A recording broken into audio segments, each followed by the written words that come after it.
अस्सलाम वालेकुम दोस्तों, कैसे हैं आप सभी लोग। फाइनली आप लोगों के जो बोर्ड एग्जाम्स हैं वो खत्म हो गए हैं। अब आपकी सबसे ज्यादा रिक्वेस्ट आ रही है भैया प्रैक्टिकल्स को किस तरीके से करना है, क्योंकि फर्स्ट टाइम आप अपना प्रैक्टिकल दे रहे हो, वो भी 9 और 10 क्लास का इकट्ठा। तो यहाँ पर आपके माइंड में बहुत सारे क्वेश्चंस आएंगे कि भैया प्रैक्टिकल क्या होता है, प्रैक्टिकल कैसे तैयार करना है, प्रैक्टिकल नोटबुक का क्या करना है, जब हम प्रैक्टिकल देने जाएंगे तो हमारे साथ क्या क्या प्रोसीजर होगा, हमने पेपर किस तरीके से अटेम्प्ट करना होगा, किस तरह के क्वेश्चंस आएंगे। तो आप लोगों को आज की इस वीडियो के अंदर इन सारे सवालों का जवाब जो है वो मिल जाएगा। तो स्टार्ट करते हैं आज की इस वीडियो को। अब आप लोगों के सामने जो है ना वो मैंने यहाँ पे देखो जो हमारे प्रैक्टिकल्स है ना उसका प्रोसीजर लिखा है कि जो आपका प्रैक्टिकल का क्वेश्चन आएगा वो किस तरीके से आएगा। सबसे पहले ना हम जरा मार्किंग स्कीम की बात कर लेते हैं। मार्किंग कुछ इस तरह होगी आपके पास कि आपके पास जो आपका फिजिक्स, इसके अलावा आपका जो केमिस्ट्री है, फिजिक्स केमिस्ट्री, जो आपके पास ये दो सब्जेक्ट्स है, ये दोनों जो है आपके 30 मार्क्स के होंगे। कितने मार्क्स के होंगे? ये 30 मार्क्स के होंगे। इसके बाद अगर आप लोगों की जो है वो कंप्यूटर है, ठीक है, अगर आप में से कंप्यूटर वाले जो बच्चे हैं उनका जो प्रैक्टिकल होगा वो 50 मार्क्स का होगा। कितने मार्क्स का होगा? 50। और ये जो यहाँ पे बायो है ना वो भी आपकी जो है वो कितने मार्क्स के अंदर आएगा? 30 मार्क्स के अंदर आएगा। यानी कि फिजिक्स केमिस्ट्री और बायो ये आपका 30 मार्क्स के प्रैक्टिकल्स होंगे। और फिजिक्स केमिस्ट्री तो 30 का ही है, लेकिन कंप्यूटर का जो बच्चे देना चाहते हैं उनके लिए ये मार्क्स होंगे 50। अच्छा जी, अब हमारे पास ना टोटल जो है वो 4 क्वेश्चंस आते हैं पेपर के अंदर। तो क्वेश्चन नंबर 1 होता है ना, उसमें ए बी पार्ट की चॉइस होती है, यानी कि आपने इन दोनों में से कोई एक क्वेश्चन जो है वो अटेम्प्ट करना होता है। तो ये जो पार्ट होता है ना ये आपका 9th के सेक्शन में से आता है, यानी कि आपकी जो प्रैक्टिकल बुक्स के 9th क्लास वाला पार्ट है उसके अंदर से आता है। अगर हम क्वेश्चन नंबर 2 की बात करते हैं तो ये आपका जो है वो 10th वाले पार्ट में से आता है, और इसके अंदर भी आपको 2 जो है वो प्रैक्टिकल्स दिए जाते हैं। आपने उनमें से कोई एक अपनी मर्जी का जो है परफॉर्म करना होता है। अब अगर हम इनके मार्क्स की बात करते हैं तो उस पे आते हैं। उसके बाद हमारे पास है क्वेश्चन नंबर 3, जो कि नोटबुक होती है, यानी कि आपने जो प्रैक्टिकल की नोटबुक बनाई है और कैसे बनानी है उस पर भी हम बात करेंगे, लेकिन जो आपने प्रैक्टिकल बुक आपके पास है उसके जो नंबर है वो लगते हैं। और क्वेश्चन नंबर 4 जो होता है वो आपका वाइवा होता है। वाइवा क्या चीज होती है? बेसिकली क्वेश्चन आंसर्स होते हैं जो कि एग्जामिनर आपसे related to your practicals, your practical notebook, ठीक है, किसी भी हवाले से पूछ सकता है। अब अगर हम यहाँ पर बात करते हैं ना मार्क्स की, तो हमारे पास जो ये क्वेश्चन नंबर 1 होता है ना ये आपका होता है 12 नंबर का, ठीक है, 12 मार्क्स का होता है। क्वेश्चन नंबर 2 भी आपका जो है वो 12 मार्क्स का होता है। क्वेश्चन नंबर 3 जो नोटबुक वाला पार्ट होता है ना ये आपका 3 मार्क्स का होता है, और जो वाइवा है ये भी आपका 3 मार्क्स का होता है। अब यहाँ पर एक एक्सेप्शन आती है, वो एक्सेप्शन आती है हमारे पास उन बच्चों की जो कि कंप्यूटर वाले बच्चे हैं। जो कंप्यूटर वाले बच्चे हैं ना उनका जो ये मार्क्स होते हैं ना ये 12 नहीं होते बल्कि 20 होते हैं, यानी कि वो 20 मार्क्स का उनका फर्स्ट क्वेश्चन होता है। सेम हमारे पास जो ये क्वेश्चन नंबर 2 होता है ना ये भी 20 मार्क्स का होता है, सिर्फ कंप्यूटर वाले बच्चों के लिए है। और जो नोटबुक होती है ये आपकी 5 मार्क्स की होती है, और जो ये वाइवा होता है ये भी आपका 5 मार्क्स का होता है। तो टोटल आप मार्क्स देखो तो आपके 50 इस तरीके से बनते हैं कंप्यूटर वालों के लिए, और 30 मार्क्स बनते हैं फिजिक्स केमिस्ट्री और बायो वाले बच्चों के लिए। ठीक है जी, तो यहां पर हमें ये पॉइंट समझ आ गया। अब हम देखते हैं प्रोसीजर क्या होता है जब आपने अपना प्रैक्टिकल देना है तो क्या क्या आपके साथ होगा। तो सबसे पहली चीज तो आपकी एंट्री होगी, ठीक है। एंट्री यानी कि आप जिस भी सेंटर में जाओगे तो आपने कोशिश करनी है कि आप 15 मिनट पहले जो है ना वो सेंटर के बाहर मौजूद हो, जहां पे भी आपका सेंटर बना है प्रैक्टिकल का। जब वो एंट्री होगी तो आपको बेसिकली उस जगह पर लेकर जाएंगे। ज्यादातर वो जो है लैब होती है जहां पे आपका ये प्रैक्टिकल जो है परफॉर्म किया जाता है। यहाँ पर आपका जो है वो चेकिंग वगैरह होती है। इसके अलावा आपकी स्टेशनरी जो है वो चेक की जाती है कि क्या स्टेशनरी के अंदर जो है वो चीजें आपके पास मौजूद हैं। और यहाँ पे आप लोगों ने जो है वो अपनी प्रैक्टिकल जो नोटबुक होती है ना, ठीक है, अब उसकी बारी आती है, ठीक है। एंट्री हमारी हो गई। अब नोटबुक जो होती है ना वो ज्यादातर केसेस में ये होता है कि जब आप एंटर होते हो ना तो एक साइड पर टेबल बना होता है, आप वो टेबल पे अपनी जो बुक्स हैं आपने प्रिपेयर की होती है वो वहां पे रख देते हो। उसके बाद आके आप अपना जो है रिटर्न पेपर को अटेम्प्ट करते हो। अब जो ये रिटर्न पेपर होता है ना ये आपने जो है वो इसके ऊपर बात करते हैं तो ये आपको जो है वो 4 साइड्स की जो है वो शीट मिलती है, जैसे आपको अपने बोर्ड एग्जाम्स में आंसर शीट मिली थी।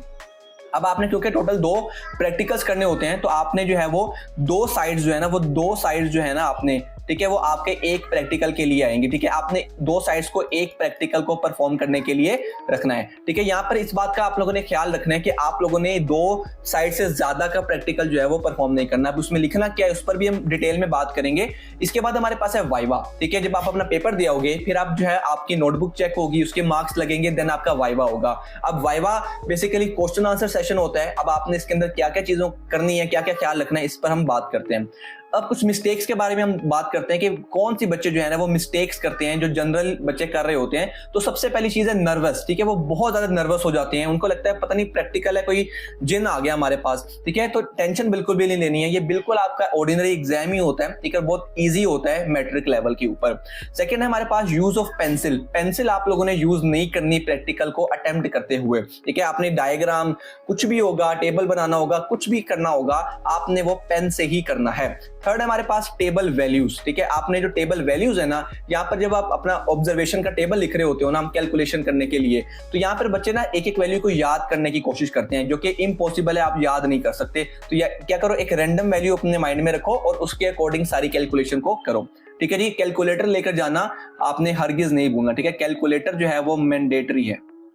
इसके बाद है वाइवा क्वेश्चंस। अब वाइवा क्वेश्चंस जो है ना, बच्चों को पता नहीं चलता वाइवा क्वेश्चंस कहां से तैयार करने हैं। तो वाइवा की ना डिफरेंट टाइप्स होती हैं, डिफरेंट कैटेगरीज होती हैं, बट आपने याद रखना है कि जो प्रैक्टिकल आपको आया हुआ है ना, आपको उससे रिलेटेड हर एक चीज पता होनी चाहिए, जो कि हम प्रिपरेशन करते हुए जो है वो उसको डिस्कस करेंगे। इसके बाद है नंबर ऑफ क्वेश्चंस। अब जैसे हम जानते हैं कि आपको 2 क्वेश्चंस करने होते हैं ना, तो यहाँ पे बच्चों की शीट्स जो है वो खत्म हो जाती है, क्योंकि वो बहुत कुछ लिख देते हैं जिसकी जरूरत प्रैक्टिकल के अंदर हमें नहीं होती। उसके बाद है रेफरेंस। अब बच्चे क्या करते हैं, बच्चों को लगता है कि ना सिर्फ रेफरेंस से ही मार्क्स आते हैं, लेकिन वो रेफरेंस पे इतना ज्यादा डिपेंडेंट हो जाते हैं कि वो अपनी प्रिपरेशन नहीं करते। तो मैं आपको ये कहूंगा, आपका रेफरेंस अगर है तो अच्छी बात है, नहीं है तो टेंशन लेने की जरूरत नहीं है, बट आपने डिपेंडेंट नहीं होना अपने रेफरेंस के ऊपर, क्योंकि रेफरेंस बहुत मर्तबा काम नहीं करते। जब मैं अपना प्रैक्टिकल देने गया था तो मेरा कोई रेफरेंस नहीं था, मेरे एक दोस्त था जिसका बहुत ही तगड़ा रेफरेंस था, लेकिन तब भी जब एंड में रिजल्ट आया तो उसके नंबर जो थे वो मेरे से कम आए थे, इवन के एक बहुत ही हैवी रेफरेंस होने के बाद, ठीक है, क्योंकि वो उसको यही था कि उसने जो है रेफरेंस दिया हुआ है, ठीक है, तो उसको तैयारी करने की जरूरत नहीं है, ठीक है। लेकिन मैंने जो है, मुझे पता था मेरा कोई रेफरेंस नहीं है, मैंने अपनी फुल तैयारी की, तो मेरे मार्क्स भी ज्यादा है। तो रेफरेंस हो तो एक प्लस पॉइंट है, लेकिन आपने अपनी तैयारी जो है वो अच्छे तरीके से करके जानी है। अब हम नोटबुक की बात करते हैं कि आपने जब नोटबुक बनानी है, जो आपकी प्रैक्टिकल बुक है, वो आपने किस तरीके से बनानी है। तो जब आपने नोटबुक बनानी है ना, तो नोटबुक के ऊपर आप देखोगे तो आपके पास 2 पेजेस होंगे, ठीक है, 2 पेजेस होंगे। ये आपका पेज जो है ना, ये ब्लैंक होगा, ठीक है, ये ब्लैंक पेज होगा, और ये वाला जो है ना, इसके ऊपर लाइंस लगी होंगी जिसके ऊपर आपने काम करना है। आपने जब ये वाला पेज होगा ना, ये वाला, इस पे आपने ऑपरेटर्स लिखना है और उसका प्रोसीजर लिखना है। ऑपरेटर्स, प्रोसीजर और रिजल्ट, ये तीनों चीजें आपने जो है अपने ये जो लाइन वाली पेज है सिर्फ इस पे लिखनी है, ब्लैंक पेज पे नहीं लिखनी। इसके बाद जो डायग्राम और टेबल होगा ना, ये आपने अपना ब्लैंक पेज पे करना है। और यहाँ पे आप लोगों ने इस चीज का ख्याल रखना है कि आपने ब्लैंक पेज पे सिर्फ पेंसिल का इस्तेमाल करना है, ठीक है, इस पे पेन का यूज नहीं करना। ये मैं पेंसिल कहाँ इस्तेमाल करनी है, सिर्फ प्रैक्टिकल बुक के ब्लैंक पेज पे बस, ठीक है, पेपर में जाके आपने पेंसिल का यूज नहीं करना।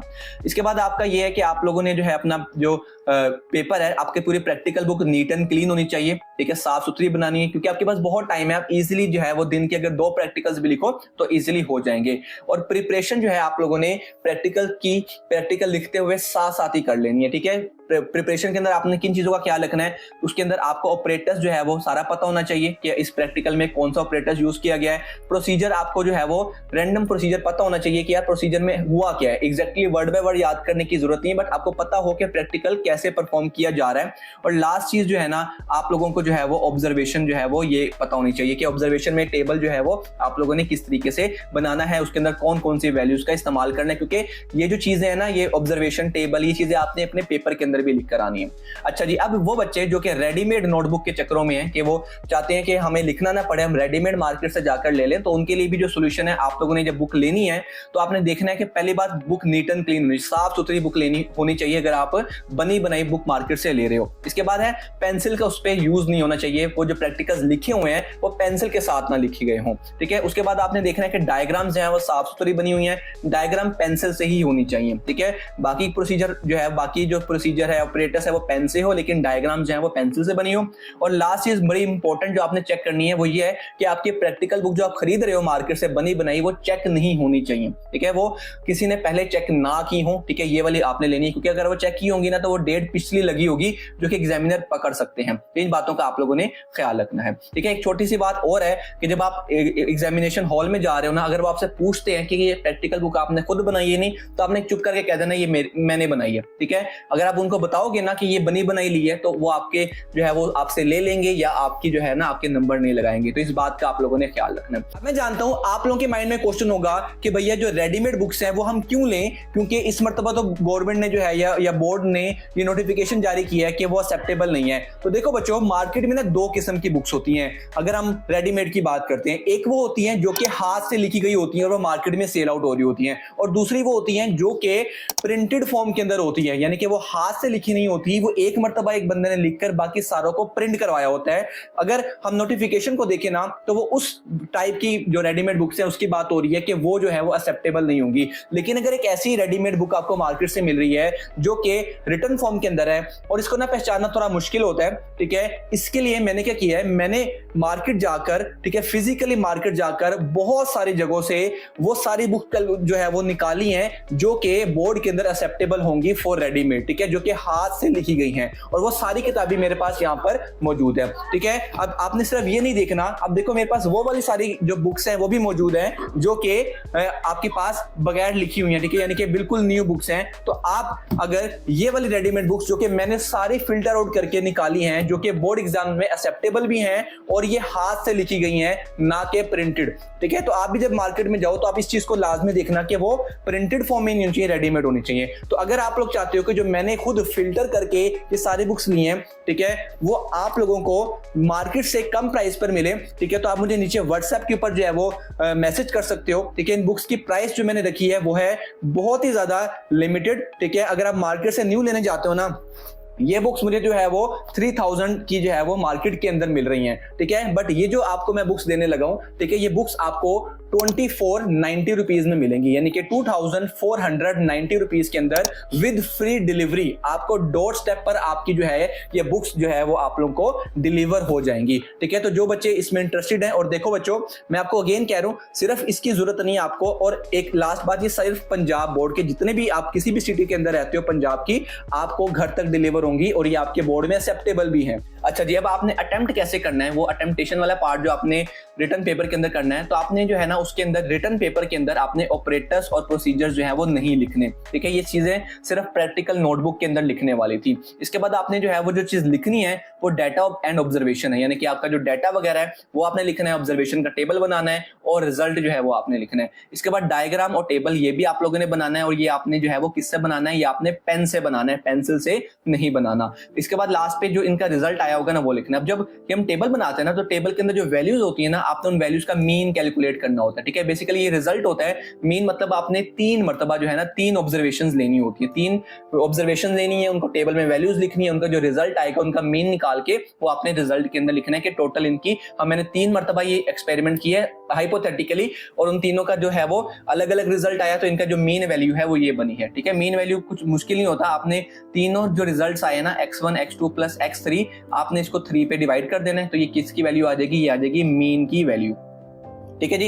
ये आपने जो है वो एज अ रिजल्ट उसको यहाँ पे रिटन फॉर्म के अंदर मेंशन कर देना है। तो पेपर में सिर्फ आपने डाटा ऑब्जर्वेशन लिखनी है, डायग्राम बनानी है, सर्किट डायग्राम हो सकती है, सिंबल हो सकता है, ठीक है, कुछ भी हो सकता है, टेबल बनाना है और रिजल्ट आप लोगों ने लिखना है। अब वाइवा की अगर हम बात करें ना, तो वाइवा के अंदर आप लोगों ने जो है बस रिलैक्स रहना है, ठीक है, ज्यादा हड़बड़ाना नहीं है, कॉन्फिडेंट दिखाई देना है, जितना कॉन्फिडेंट रहोगे उतने मार्क्स आपके ज्यादा आएंगे, ठीक है। उसके बाद आपने लास्ट के जो प्रैक्टिकल बुक के क्वेश्चन होते हैं ना वो आपने करने, हर प्रैक्टिकल के ना लास्ट पे क्वेश्चन लिखे होते हैं वो आपको पता होना चाहिए। अपना इंट्रोडक्शन आप लोगों ने याद करके जाना है, क्योंकि कभी कभार आपसे सिर्फ इंट्रोडक्शन ही पूछ लेते हैं। इसके बाद ऑपरेटर्स जो प्रोसीजर प्रैक्टिकल करे उसको ऑपरेटर्स पता होना चाहिए, और रेफरेंस अगर है तो अच्छी बात है, नहीं है तो अपनी तैयारी करके जानी है। तो उम्मीद करता हूं आपको आज की इस वीडियो से कुछ अच्छा सीखने को मिला होगा और आपकी प्रैक्टिकल्स जो है वो अच्छे हुए होंगे, ठीक है। ज्यादातर प्रैक्टिकल में अच्छे नंबर ही आते हैं, पूरे नंबर आते हैं, तो इतना टेंशन लेने की इसके अंदर जरूरत आपको बिल्कुल भी नहीं है। वीडियो पसंद आई है तो इसको लाइक करना, इंस्टाग्राम पर लाजमी से फॉलो करना, चैनल को सब्सक्राइब तो अभी तक आप लोगों ने कर ही दिया होगा।